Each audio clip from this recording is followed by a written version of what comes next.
चलिए, जैसा कि आपके 2-3 प्रश्न थे। पहला प्रश्न तो ये था, आप जुड़ते रहिएगा, बात मैं अपनी चालू करता हूँ। एक तो प्रश्न ये था कि जिन लोगों का जॉब मिल गया है, जिन लोगों जो जॉब पा लिए हैं, क्या उनको सर्वोच्च न्यायालय के आदेश के बाद कोई दिक्कत आ सकती है? पहला प्रश्न जो बारंबार लोगों के मन में उठ रहे हैं, एक प्रश्न ये था।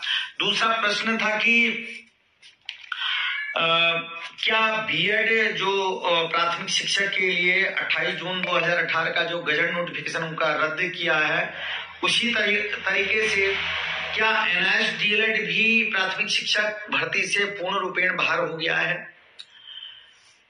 और आगे की रणनीति क्या है? इस ढंग के तमाम तरह के आपके प्रश्न थे, जिन प्रश्नों का मैं सामने आकर के अपने ट्विटर के माध्यम से लोगों को बताने का प्रयास करूंगा। पहला तो प्रश्न आपका, क्या जिन्होंने जॉब मिल गई है, जिनको जॉब कर रहे हैं, उनको कोई दिक्कत होगी? क्या जजमेंट में इस बात का उल्लेख है कि उनको जॉब से निकाल दिया जाएगा? क्या राज्य सरकार हमको जिन्होंने जो जॉब कर रहे हैं उनको बाहर कर देगी? तो निश्चित तौर पर मैं आपको इस बात को बताना चाहता हूं। आप लोगों को सबसे पहले इस बात का कानून में ध्यान रखना है कि जजमेंट में इस बात का कोई उल्लेख नहीं है कि जिन लोगों को जॉब मिल गया है वो बाहर होंगे, पहली बात। दूसरी बात कि उनको जो नियुक्ति पत्र मिला है, जो ज्वाइनिंग लेटर मिला है, वो रिटर्न में मिला है। अब प्रश्न ये है कि जब ज्वाइनिंग लेटर आपको रिटर्न में मिला है तो आपकी जॉब के लिए भी आपको जॉब अगर हटाया जाता है तो तब भी सरकारें, आपकी राज्य सरकारें, आपका डिपार्टमेंट आपको रिटर्न में ही इस बात की सूचना देगा कि इन कारणों से आपको जॉब से हटाया जाता है।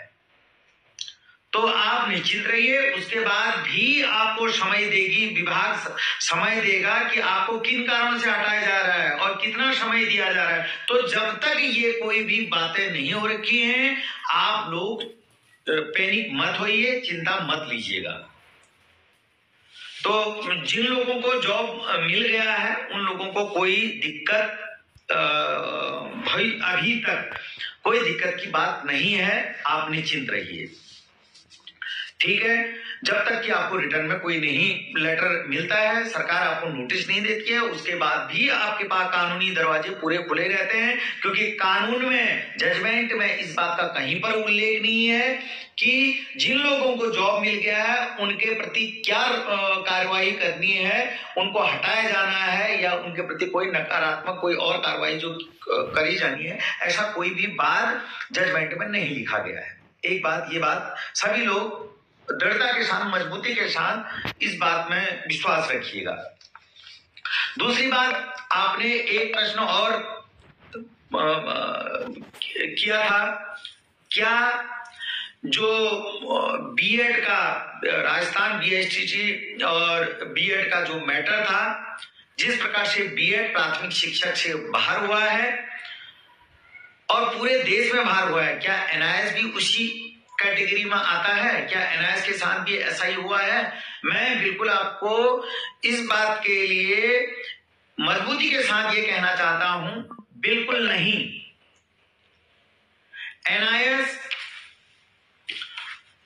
को पार्लियामेंट में बिल पास करके पूरे संवैधानिक जो कानूनी जो दायरे थे, उन दायरों के तहत वो सीढ़ी बाय सीढ़ी चढ़ते हुए हमको ये प्रशिक्षण किया गया है, दिया गया है। ये प्रशिक्षण, हमने ये प्रशिक्षण पार्लियामेंट में बिल पास होने के बावजूद भी ये प्रशिक्षण को प्राप्त किया है। आप चाहें, आप यूट्यूब में गूगल करके किसी तरीके से आप देख सकते हैं। पार्लियामेंट में तत्कालीन जो शिक्षा मंत्री थे आदरणीय श्री प्रकाश जावड़ेकर जी, उन्होंने इसमें विस्तार से चर्चा करी और जो भी सांसद थे वो राज्यसभा के थे, लोकसभा के थे, उन्होंने भी उसमें अपनी टिप्पणियां दी और आरटी रूल का हवाला देते हुए यह प्रशिक्षण हमको प्रदान किया गया था। तो इसलिए कानूनी प्रत्येक पहलू को ध्यान में रखते हुए यह प्रशिक्षण हमको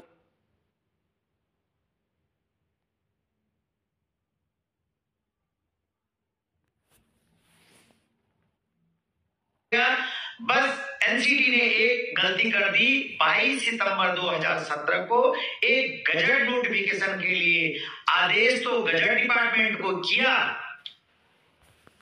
पर जो विश्वस्त सूत्रों से जानकारी प्राप्त हुई थी उस समय जो वहां के डायरेक्टर थे सतीश गुप्ता जी, उनके द्वारा आदेश तो जारी हुआ, पर वो आदेश उनका स्थानांतरण होने के कारण वो फाइलों में दबा रह गया और वो अमली जामा उसमें नहीं पहना गया, गजट नोटिफिकेशन नहीं हुआ।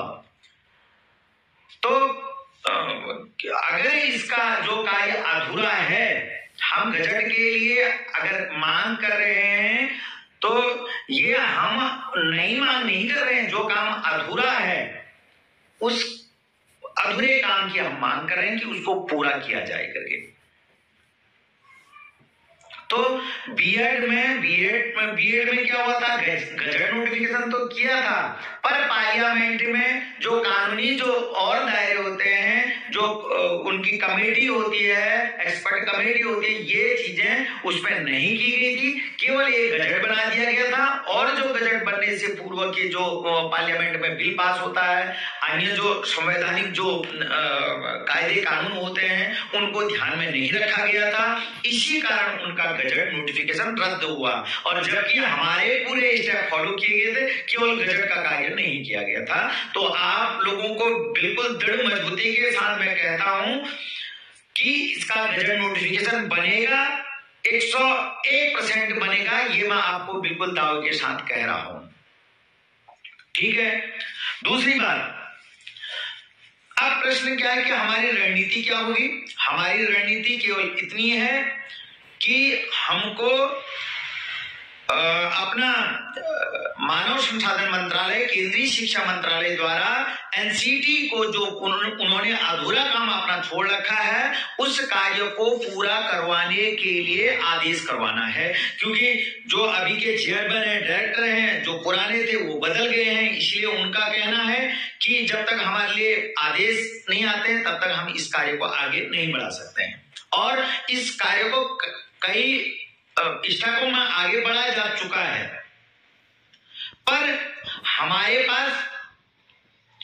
पास जो कानून की जो टाइमिंग है, कोर्ट की जो टाइमिंग है वो 1 महीने की है। 1 महीने में भी इतने दिन गुजर गए अभी, तो इसलिए अविलंब हम सभी साथियों को दिल्ली में आना चाहिए। आप दिल्ली आइए और आपके जितने भी जिस क्षेत्र से जो बिलोंग करते हैं अपने सांसदों को अपनी पीड़ा को बताइए और उनको कहिए कि जो अधिकारी हैं, उच्च अधिकारी हैं, उनको आप आदेश करिए। आदेश करने के साथ इस कार्य को तुरंत करवाने के लिए आप लोग निवेदन कीजिए। जब तक आप ये कार्य नहीं करेंगे तो क्या होगा, कार्य तो होगा ही होगा। गजट तो नोटिफिकेशन 14 लाख लोगों को जो उनका डिप्लोमा है उस डिप्लोमा को रद्द कर देना इतना आसान काम नहीं है। एनसीटी ने क्लेरिफिकेशन लेटर में लिखा है कि भाई ये जो 18 महीने का डीएलएड है, 2 साल के डीएलएड के समकक्ष है, और ये नई भर्ती के लिए पात्र हैं। 16 दिसंबर 2020 को की जजमेंट में इस बात का जज साहब ने स्वीकृति दे रखी है कि इसका गजट नहीं बना है, जबकि हम इस बात की उनकी कोई निंदा नहीं कर रहे हैं। उन्होंने अपने विवेक से जो जजमेंट दिया है उसको हम स्वीकार करते हैं। कुछ खामियां हैं, उस खामियों को दूर करते हुए जो कानूनी जो दायरे हैं उस दायरों के तहत हम आगे की कार्रवाई करेंगे। उसमें जज साहब ने लिखा है कि इसका गजट नोटिफिकेशन नहीं बना है तो हम गजट नोटिफिकेशन इसका करवा करके लाएंगे, और करवाने के बाद हम इसका रिव्यू फाइल करेंगे। जिसका 1 महीने का टाइम है, तो 1 महीने से पहले हमको गजट की प्रक्रिया पूरी संपन्न कर लेनी है, जो कि होगी। और यदि आप लोग इस बाबत में सहयोग करते हैं, सहयोग का मतलब यदि आप लोग दिल्ली में एनसीटी कार्यालय में और दूसरा मानव संसाधन मंत्रालय के कार्यालय में और धर्मेंद्र प्रधान जी केंद्रीय शिक्षा मंत्री जी के कार्यालय में अधिक से अधिक संख्या में यदि उपस्थित होते हैं तो यह कार्य जल्दी से जल्दी संपन्न होगा। और जैसे कि कई लोग कहते हैं भाई रिव्यू हम फाइल करेंगे, उसके बाद रिव्यू खारिज होगी, खारिज होने के बाद फिर हम करेक्टिव पिटीशन में जाएंगे। आपको थोड़ा सा उस सिस्टम को भी बता दूं। सबसे पहले जब रिव्यू फाइल होता है, जैसा लोगों का कहना है, जैसा अधिवक्ताओं का कहना है, 90% रिव्यू खारिज होती है। पर हम आप लोगों को बताना चाहता हूं, मैं व्यक्तिगत तौर पर अपने अधिवक्ताओं के संपर्क करने पर उनके द्वारा ये कहा गया यदि इसका गजट बनता है, निश्चित तौर पर ये हमारा जो जजमेंट है ये पलटेगा, ये हमारे सपोर्ट में आएगा और आना है। तो हम रिव्यू उन्हीं जज के बाद जो जज पहले से इसमें सुनवाई कर रहे थे रिव्यू फाइल करेंगे गजट के साथ। दूसरी बात, पहला प्रश्न जैसे कि रिव्यू अगर खारिज होती है फिर करेक्टिव जो पिटीशन होती है उसका प्रोसेस क्या होता है। उसमें 3 जज होते हैं जो उस जजमेंट का जो पूर्व में जजमेंट 28 तारीख को रिजर्व जजमेंट निकला था उसका अवलोकन करते हैं। उसमें हमारे द्वारा अधिवक्ता जो होते हैं वो उसमें पैरवी नहीं करते, केवल वो उनका एक अध्ययन करते हैं कि वास्तव में क्या ये जजमेंट जो दिया गया है जजों के द्वारा ये गलत दिया गया है या सही दिया गया है। यदि उनको ये लगता है कि यह जजमेंट गलत है तो वो हमारे अधिवक्ताओं को आमंत्रित करते हैं कि आप इसमें आर्गुमेंट के लिए, बहस के लिए सामने आइए। हमारे अधिवक्ताओं को ऐसा बोला जाता है। और साथ में 3 जजों के साथ 2 जज जो पहले से ही इसमें इन्वॉल्व थे उन जजों को भी इसमें आमंत्रित किया जाता है। और जब सुनवाई होती है टोटल 5 जज होते हैं उसमें। तो आप लोगों को इस बात से मैं बिल्कुल भली भांति अवगत करवा दूं, इसका गजट निश्चित तौर पर बनना है। यदि इस बात को मंशा अगर अपना केंद्रीय शिक्षा मंत्रालय की नहीं होती, MHRD की नहीं होती, NC की नहीं होती, अभी तक उन्होंने सुप्रीम कोर्ट का जजमेंट अपने साइट पर अपलोड कर दिया होता। और दूसरी बात कि मेरे द्वारा जो कार्य किया जा रहा है थोड़ा उसमें आपका अगर सहयोग मिल जाए, सहयोग कि आपको अधिक से अधिक संख्या में दिल्ली में पहुंचना है और इस कार्य को जल्दी से जल्दी संपन्न करवाना है। एक बात। दूसरी बात, जो जिस क्षेत्र के हैं वहां के सांसद और राज्यसभा के और लोकसभा के जो भी सांसद हैं उन सांसदों को आप चाहें तो पत्र के माध्यम से या आप चाहें तो सचिव को दूरभाष के माध्यम से, शिक्षा मंत्री जी को दूरभाष के माध्यम से, किसी भी तरीके से आप अपनी पीड़ा को बताइए। और जो 22 सितंबर 2017 का मान्यता का और गजट नोटिफिकेशन के लिए to be publish in gazette of India करके जो एनसीटी ने अपना पत्र बना रखा है मान्यता का, उस पत्र का हवाला दीजिए। निश्चित तौर पर ये काम जल्दी से जल्दी संपन्न होगा। मैं अपनी बात को ज्यादा ना कहते हुए इतना ही कहूंगा कि मेरे अधिवक्ताओं ने मुझे इस बात के लिए बिल्कुल एक विश्वास दिलाया है। यदि इसका गजट बनता है तो निश्चित तौर पर जीत हमारी होनी है और गजट बनना भी निश्चित है। तो अपनी बात को इतना ही मैं करता हूं और आप लोगों से एक साथ में निवेदन करता हूं।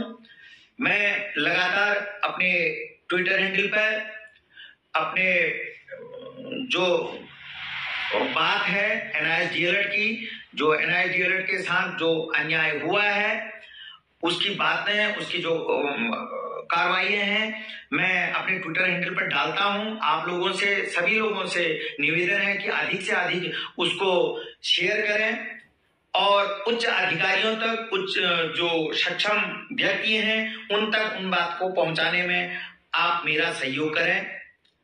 और और विस्तार में जो आपके प्रश्न हैं या जो आपकी कुछ जानकारियां चाहने की जो इच्छा है, उनको मैं किसी अन्य चैनल के माध्यम से, किसी यूट्यूब के माध्यम से, किसी अन्य जो प्लेटफॉर्म है उसके माध्यम से आपसे रूबरू होऊंगा।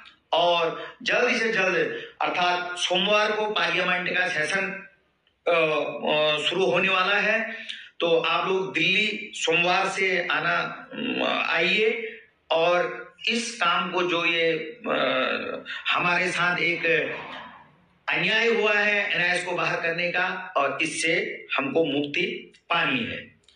तो इन्हीं शब्दों के साथ अपनी बात को यहीं पर विराम करता हूं। इस अपेक्षा के साथ मेरे द्वारा कही हुई बात को आप जरूर अमल में लाएंगे और एक सुखद भविष्य के लिए आप एक दूसरे का सहयोग करेंगे।